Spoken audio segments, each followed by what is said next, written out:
everybody. Welcome to Lady Vibe, your podcast for better well-being. My name's Rachel. I'm one of your co-hosts. This is your co host, Dr. Ning. New year, new starts. We don't know how many of you already made your New Year's resolution, or you just, you have your plan already. You do not need any new resolution. You have a great resolution already. But I feel like it's important to touch on the topic of kind of to have a better planning for the year, to share some tips and thoughts about like how to achieve better physical, mental, and social well-being in the new year. So Rachel and I prepared this episode for all of you today so that we can work together to have a strong start and have a better year ahead. Yeah, thanks, Ning. 100%. So, to your point, we really think across health, there are these three domains that we want to focus on as we think about our goals. And specifically, starting on mental well being, we want to think about how to set the tone, right? So, instead of asking achievement based questions, we can think about how do I want to feel? And, maybe the word is calmer or focused or less overwhelmed. And there are certain steps that we can take to achieve those feelings. Yeah, think about a word that can carry you throughout the year, or something that you want to focus on. Rachel, I don't know. Do you have a word for the year for yourself? My word of the word is nourish. So I want to feel like I am appropriately feeding the right relationships, feeding my body, and pouring into the right people. So, yeah. And then obviously, from a physical perspective, I want to make sure that I'm eating right. So, yeah, my word is nourish. Didn't you mention you had a word as well? I love it. Nourish your body, your mind, and soul. I'm going to Yeah. be feeling good. Yeah.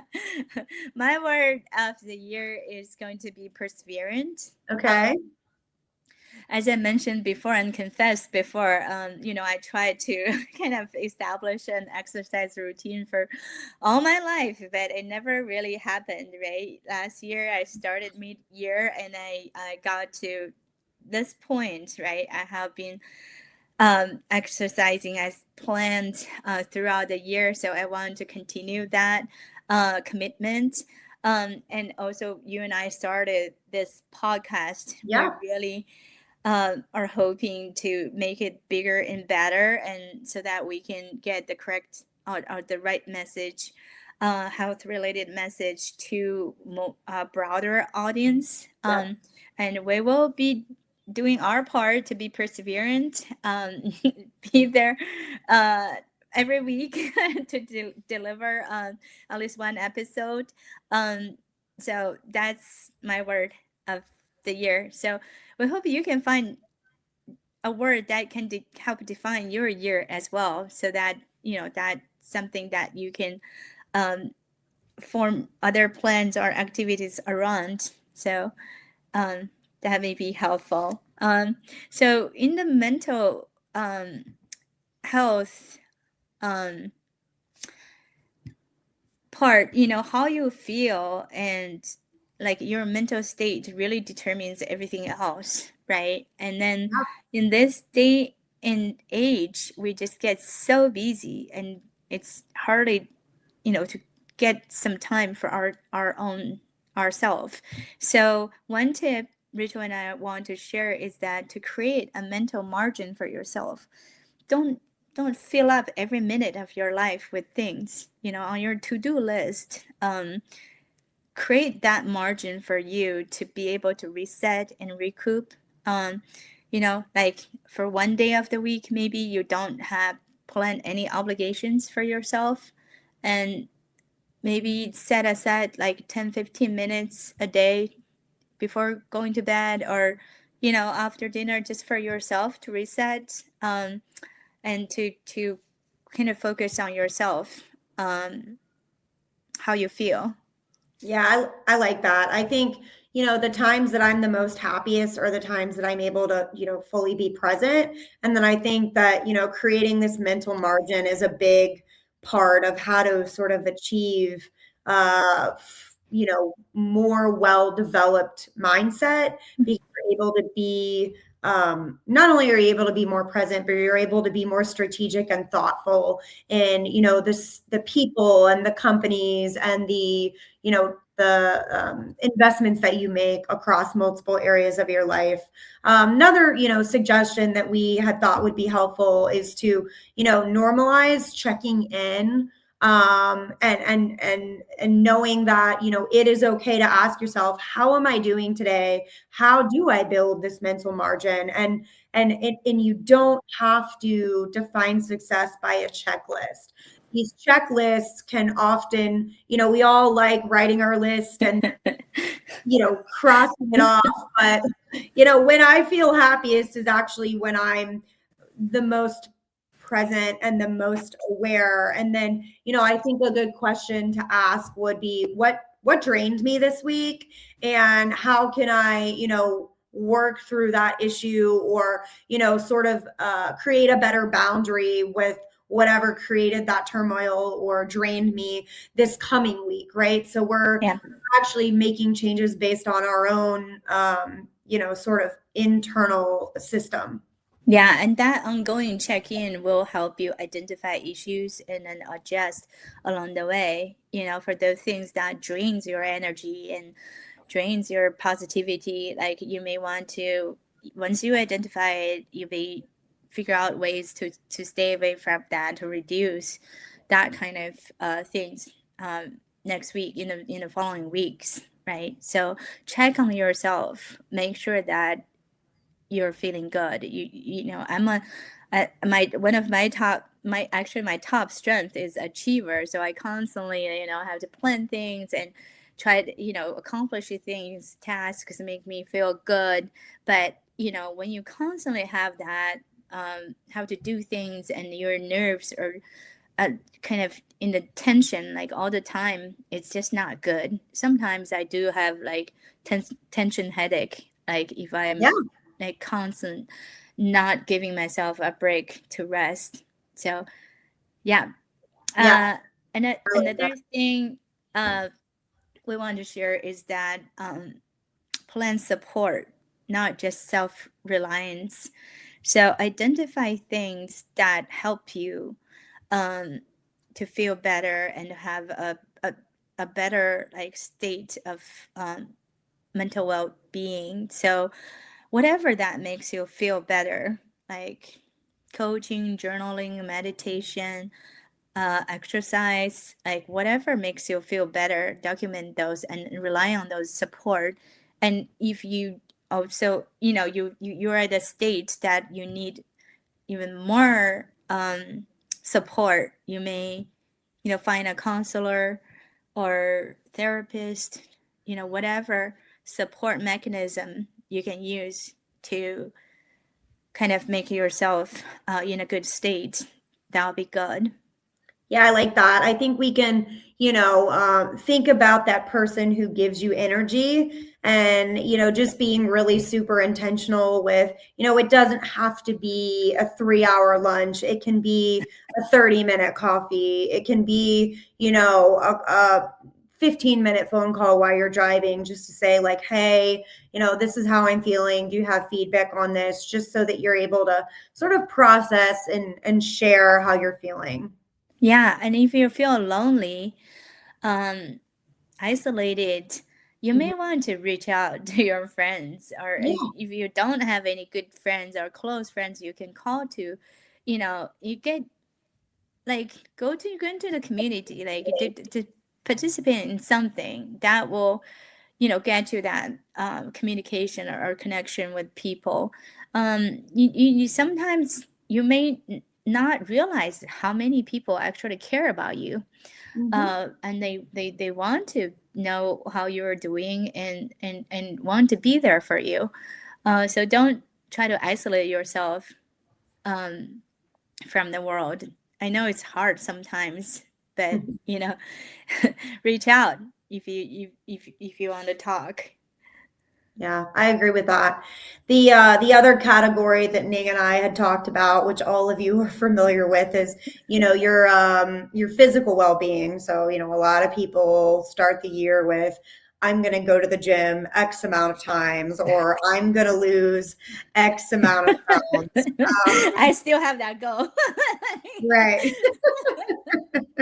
But this is not about punishing your body. This is not about, oh, I ate bad this day, so I have to eat good this day. This is not about, you know, I have to just kill it these 4 or 5 days. This is about creating lasting physical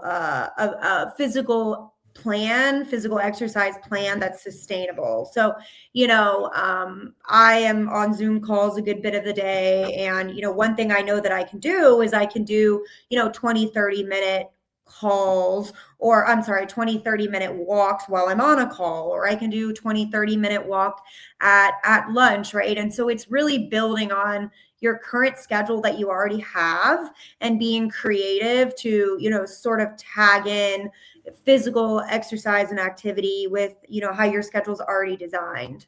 Yeah, it's so true. I don't know whether you have heard about the story. You know, the race between the tortoise and the rabbit. Like the rabbit was really fast, right? But at the end, the tortoise actually won the race because the tortoise was persistent, right? Yeah. Never stopped. So he was slow, but he never stopped. So he won the race. So being persistent with small things may bring you bigger success Yeah. than just spontaneous 1 or 2 days of exercise, intense exercise. So you really have to know what is right for your body and start with something small. And if you already have like a wonderful exercise routine, stick to that. And if you just start or want to, in halfway like me, like definitely want to identify what works. Don't try to overdo it, but just be persistent with it. Yeah, I like that. Yeah, I think it's listening to your body, and it's also doing exercise that you enjoy. So, I've really enjoyed my local gym has Zumba classes, and I like it because not only is it physical, it's also social, and they have good music, and it's something to look forward to, right? So Yeah. instead of just walking on a stairmaster, I'm like, yeah, I'm going to go to this banging Zumba class. I'm going to show you my moves tonight. Yeah, I mean, dancing makes people happy. And a lot of people are getting into pickleball nowadays. It's Oh, yeah. really low intensity and have a really great social environment. So Yeah. try to pick up something that make you happy. And also another thing we want to share is that really try to build that into your daily routine. Yeah. Um, if it's something that needs extensive amount of time out of your daily routine, it's hard to stick to it. So yeah, I really wanted to share a little bit more about what you said, Rachel, about like we were sitting in the, I don't know, some a lot of my friends are like us, like we have to sit in front of the computer for a long time and every day and take calls and stuff. So I know some people start doing have those folding treadmill put under the table, so they do running and walking while they're doing the call.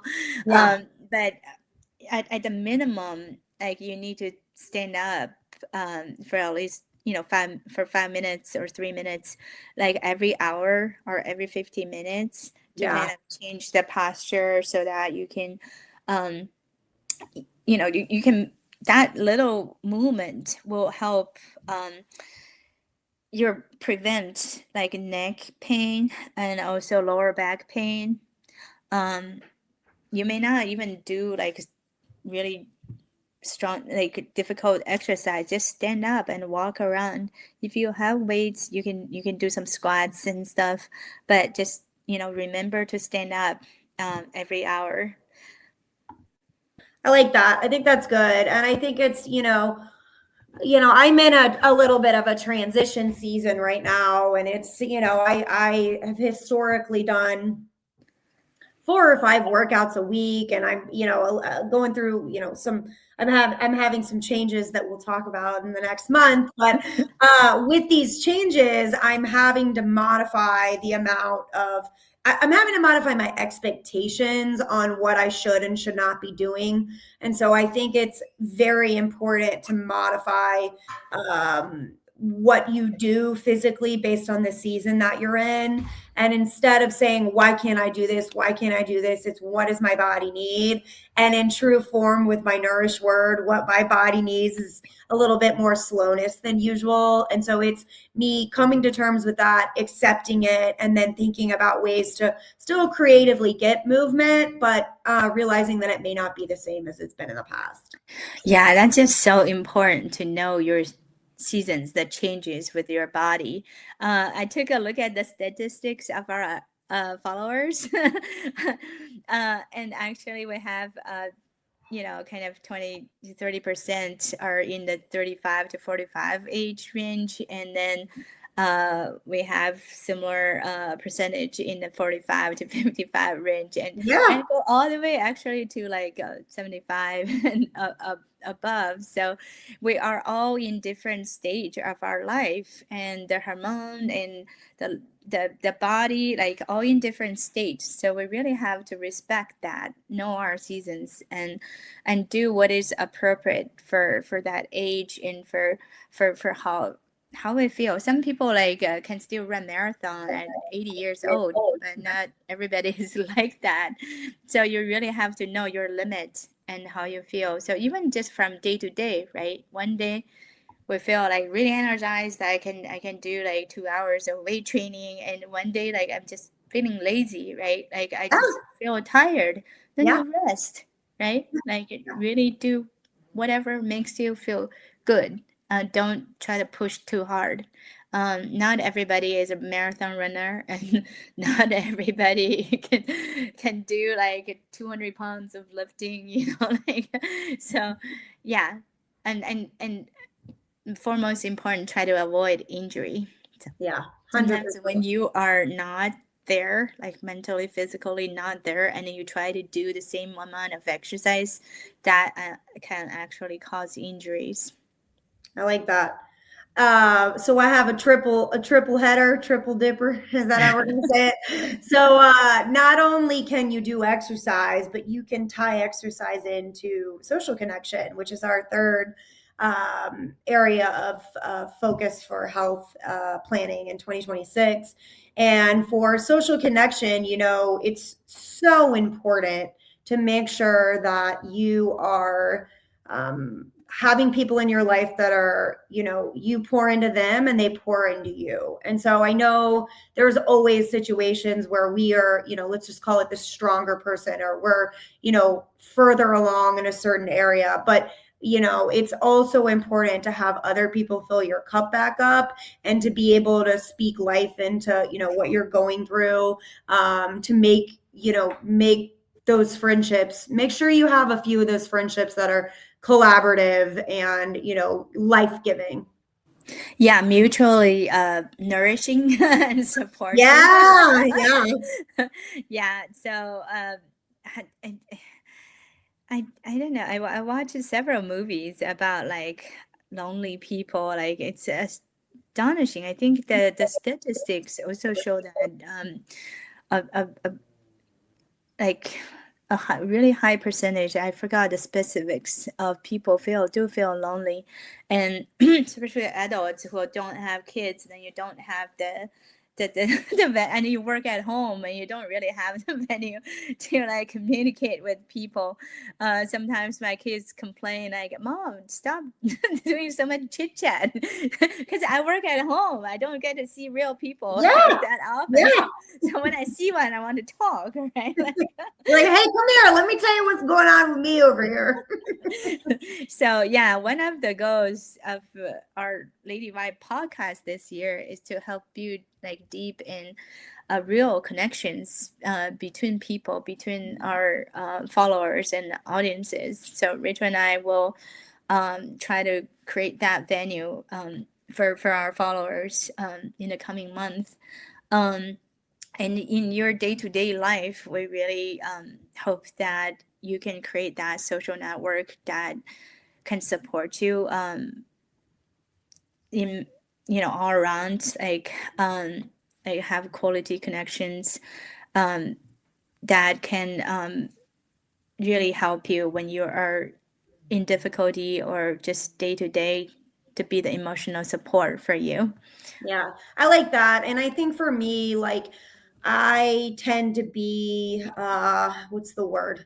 I am one of these people that I feel like I have a lot of people in my life, but Mhm. I feel like there are a shorter list of people that are my safe people and my people that are nourishing to me. And so I have to be intentional. And every year I actually, for the last 3, 4 years, have made a list of who am I investing in? Who are the Mhm. top 5 people I'm investing in this year? Yeah. And how do I get more time with them? Or Mhm. how do I make it so that, I'm able to get FaceTime with them, right?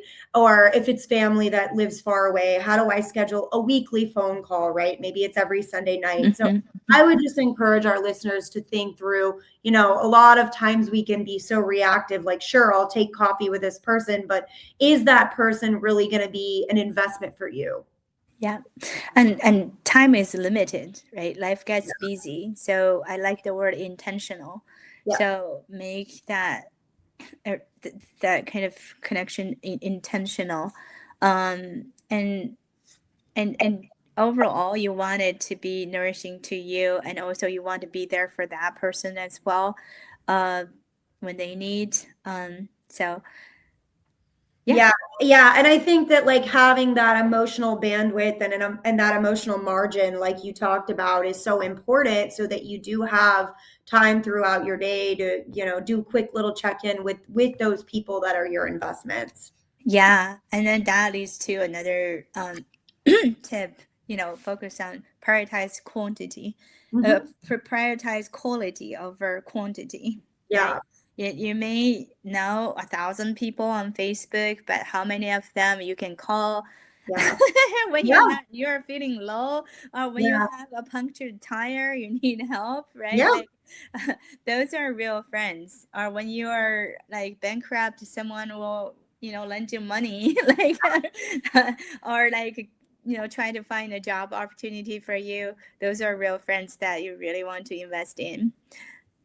yeah. I like that. And I think it's also, we do have our core people. And I think it's also making a little bit of space for new connections you may want to meet. So I know, Ning, you're really great about, being out in the community and doing, really important community work. And so it's, there are venues and avenues where you can make new, meaningful connections. So just making sure you have the emotional bandwidth and space to invest in those new people you may connect with. Yeah, so true. That's one of my New Year's resolution.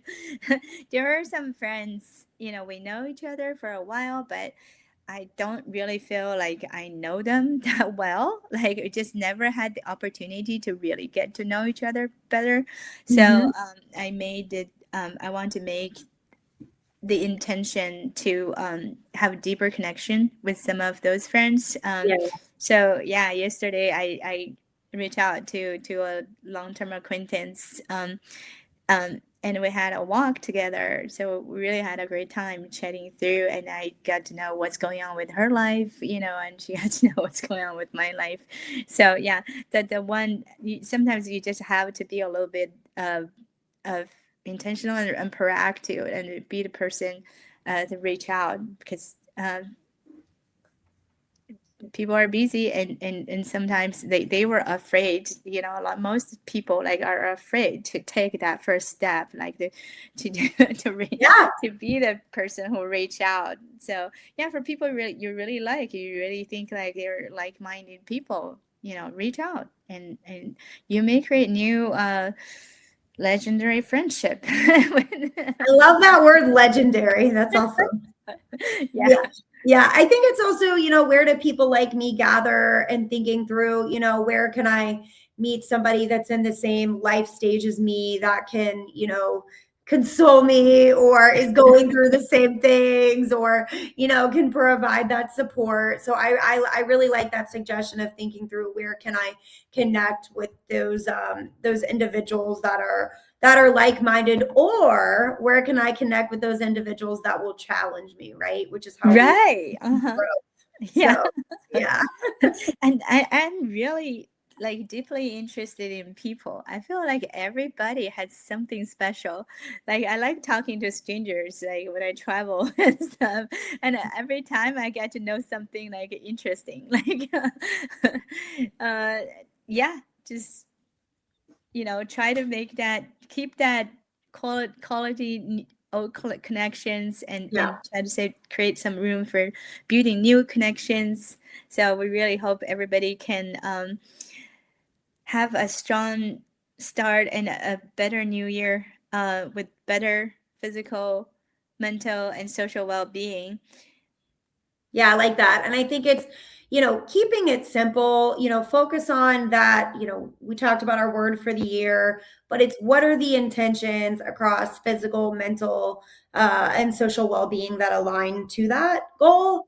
And how can you well, we hope that this podcast helps you think through how to create a plan that allows you to have that space in your life to have success and happiness across these three domains. Yeah. And if you have any life hacks, great tips you want to share with us and with our audience, please leave a comment. We would love to hear that and share on the podcast as well. Oh, yeah. We'd love to hear all the tips and tricks. We need them. Yeah. Love it. Well, And thanks. anything else that, Yeah, I think that this has been incredibly helpful, and we'd love to Ning's point, hear from all of you, sort of how you've set your goals. Tell us what your goals are. We wanna learn from you. We wanna grow with you, and we want to hear a bit about your intentions for the coming year. Thank you so much for listening, and we look forward to connecting on a physical, social, and mental level with you the coming year. yeah, pick a word for your year. I would want to know that word as well. So, Drop it in the chat. yeah, thank you so much. Have a happy Lady Vibe Tuesday. Happy Lady Vibe Tuesday. Bye. Bye.